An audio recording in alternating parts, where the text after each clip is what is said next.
सफल बने, समर्थ बने, पावन बने जीवन। मीठी मुरली सुन के पाए सुख सघन। आज का चिंतन, आज का चिंतन। ओम शांति। Good morning. दिव्य दरबार राजयोग शिक्षा देने वाले संगम युग में मीठे मधुवन से शिव बाबा ब्रह्मा बाबा के तन से बोल रहे हैं। ये ब्रह्मा है सतगुरु की दरबार। इस भ्रुकुटी में सतगुरु विराजमान है, वही तुम बच्चों की सदगति करते हैं। साथ में बाबा पूछ रहे हैं, बाप अपने बच्चों को किस गुलामी से छुड़ाने आए हैं? बाबा कहते हैं, इस समय सभी बच्चे प्रकृति और माया के गुलाम बने हुए हैं। बाप अभी इस गुलाम से छुड़ाते हैं। अभी माया और प्रकृति दोनों ही तंग करते हैं। अभी तूफान कभी फेमन है, फिर तुम ऐसे मालिक बन जाते हो जो सारी प्रकृति तुम्हारी गुलाम रहती है। बाबा कहते हैं, माया का बार भी नहीं होता। तो बाबा कह रहे, मीठे मीठे बच्चों, समझते हो कि सुप्रीम बाप भी है, सुप्रीम शिक्षक भी है। ये विश्व के आदि मध्य अंत का राज समझाते हैं। फिर सुप्रीम गुरु भी है। तो बाबा कहते हैं, दरबार तो होती है ना, गुरु की दरबार, वो है सिर्फ गुरु की, लेकिन ये है सतगुरु की। वो सतगुरु की नहीं। श्री श्री 108 कहलाएंगे, सतगुरु लिखा हुआ नहीं होगा। वो लोग सिर्फ गुरु ही कहते हैं। यह है सतगुरु। पहले बाप, फिर टीचर, फिर सतगुरु। बाबा कहते हैं, एक सतगुरु मिलता है तो बाकी सब गुरुओं का नाम खलास हो जाता है। तो बाबा कहते हैं, सतगुरु ही सदगति देते हैं, क्योंकि सतगुरु से ज्ञान मिलता है, सच्चा ज्ञान। बाबा कहते हैं, सबसे ऊंच होने के कारण ऐसे होते हैं, जैसे पतितियों को पतित कहते हैं ना, तो पतियों का पति कौन है? सर्वशक्तिवान शिव बाबा। तुम सुप्रीम बाप के पास आए हो, बैठे हो, किस लिए? बेहद का वर्षा लेने के लिए। यह है बेहद का वर्षा। बाप भी है तो शिक्षक भी है, और यह वर्षा है नई दुनिया, अमर लोक के लिए, वॉइसलेस वर्ल्ड के लिए। वॉइसलेस वर्ल्ड नई दुनिया को कहा जाता है, और विशेष वर्ल्ड मतलब पतित दुनिया, पुरानी दुनिया को कहा जाता है। बाबा कहते हैं, सत्य को शिवालय कहा जाता है, क्योंकि शिव बाबा का स्थापना किया हुआ होता है।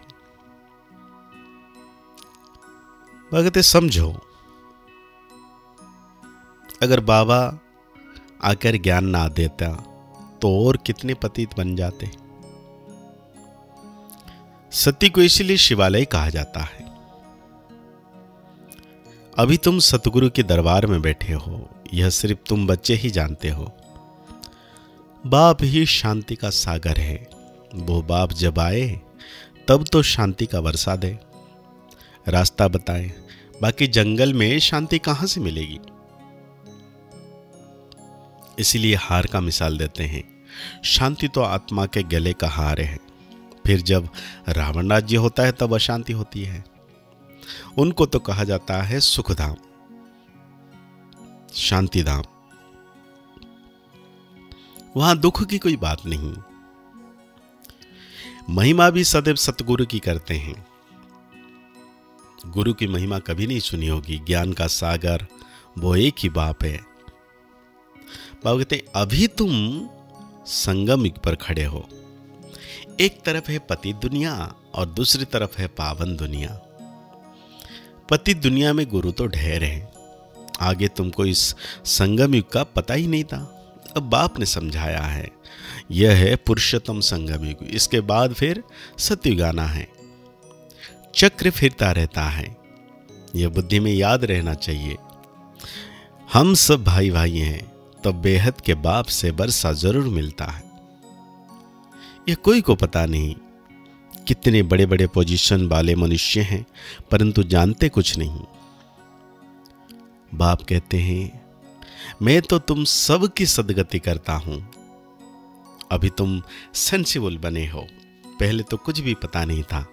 इन देवताओं के आगे जाकर कहते थे हम सेंसलेस हैं, हमारे में कोई गुण नहीं, आप तरस करो।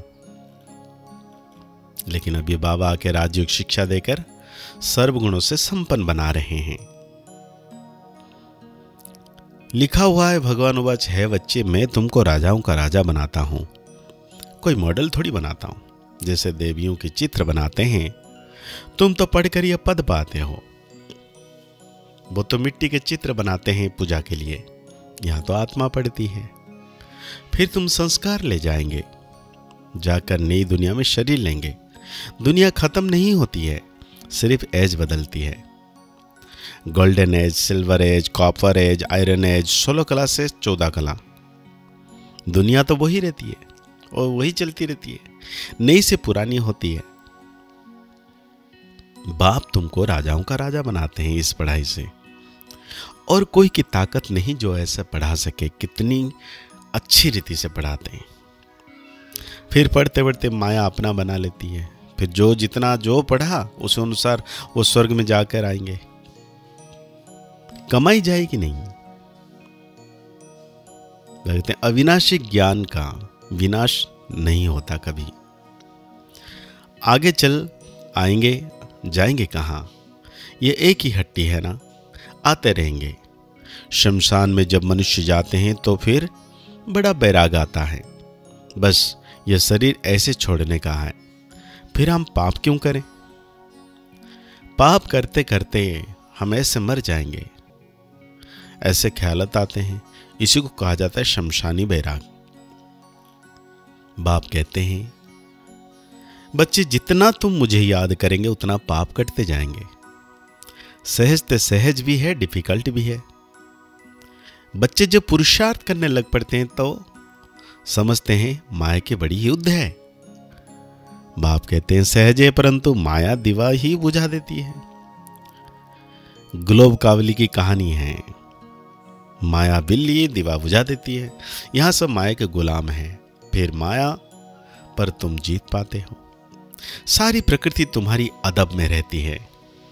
बाबा कहते हैं अभी है संगम युग, तुम शूद्र से ब्राह्मण बने हो, तो जो भिखारी मनुष्य हैं उन्हों को तुम ले आते हो।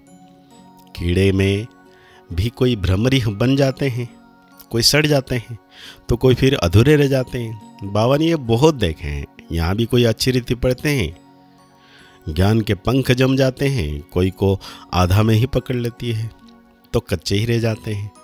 तो ये मिसाल भी अभी के हैं। वंडर है ना, भ्रमरी कीड़े को ले आकर आप समान बनाएं। ये एक ही है जो आप समान बनाते हैं। तो आज बाबा हम बच्चों को धारणाओं में कहते हैं, जीवन में धारण करने के लिए बाप जो सुनाते हैं वही सुनना है, और जज करना है कि राइट क्या है। राइट को ही याद करना है, अनराइट इस बात को ना सुनना है, ना बोलना है, ना देखना है। बाबा कहते हैं पढ़ाई भी अच्छी रीति पढ़कर अपने को राजाओं को राजा बनाना है। इस पुराने शरीर और पुरानी दुनिया में अपने को टेम्पररी समझना है। साथ में बाबा आज वरदान दे रहे हैं, एकाग्रता की शक्ति से परिस्थिति को परिवर्तन करने वाले अधिकारी आत्मा भव। बाबा कहते हैं ब्राह्मणा अर्थात अधिकारी आत्मा कभी किसी के परवश नहीं हो सकती, अपने कमजोर स्वभाव संस्कार के वश भी नहीं, क्योंकि स्वभाव अर्थात स्व के प्रति और सर्व के प्रति आत्मिक भाव है। तो कमजोर स्वभाव के वश नहीं हो सकते, और अनादि आदि संस्कारों की स्मृति से कमजोर संस्कार भी सहज परिवर्तन हो जाते हैं। भक्ति एकाग्रता की शक्ति परवश शक्ति को परिवर्तन कर मालिकपन की स्थिति की सीट पर सेट कर देती है। तो आज बाबा हम बच्चों को स्लोगन दे रहे हैं, क्रोध ज्ञानित्व आत्मा के लिए महाशत्रु है। तो आज की मुरली के अनुसार हम 100 मान लेंगे, मैं अधिकारी आत्मा हूं, अपनी स्थिति को परिवर्तन कर उच्च अधिकार प्राप्त करने वाली अधिकारी आत्मा हूं। मुरली को और गहरी रीति से चिंतन करते हुए निरंतर मीठे बाबा की याद में रहना है कि सर्वशक्तिवान बाबा सदा मेरे साथ हैं। मुस्कुराते रहिए, आगे बढ़ते रहिए, पुरुषार्थ करते रहिए, खुश रहें, स्वस्थ रहें, मस्त रहें। ओम शांति, ओम शांति, ओम शांति।